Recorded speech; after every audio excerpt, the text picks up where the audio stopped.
Hello everybody, the Lawn Gnome is here. Come fly with me. Come fly with me, let's fly away. If you can use some exotic booze, there's a bar in far Bombay.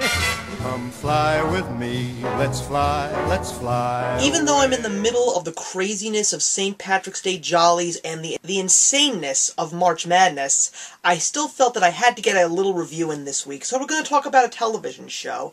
A show that came out this past fall season that I kind of was very interested in watching, but unfortunately it didn't quite make the cut, and that was ABC's TV series Pan Am.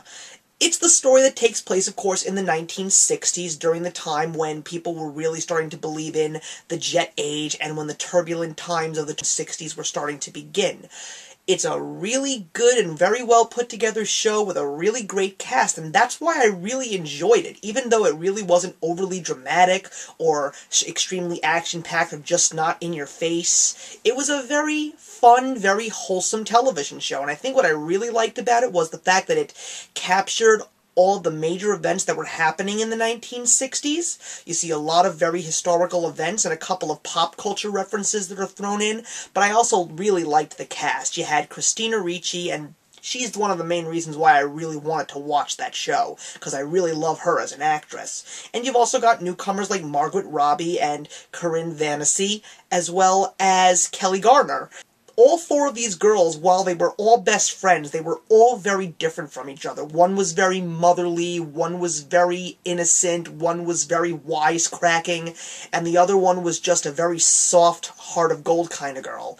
And I think that's what really sold me on this show. And unfortunately, while I thought that it was a great 14 episodes, I just thought that it was great, but unfortunately it just left us too soon. So, unfortunately, Pan Am never really did get off the runway, and it was really sad to see it go. But still, I'm sure that this series, if you didn't get a chance to see it, and if you like period pieces, especially ones that revolve around the 1960s, that's very enjoyable, very fun. I think you should give it a shot when it most likely will hit Blu-ray and DVD. So that's it, guys. Comment, like, and subscribe. And the question that I want to leave to you is actually a request.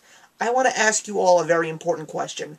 It's very difficult for me to get a lot of television in, and some of my favorite shows include The Big Bang Theory, How I Met Your Mother, Game of Thrones, Boardwalk Empire, and, of course, Young Justice and Avengers Earth's Mightiest Heroes.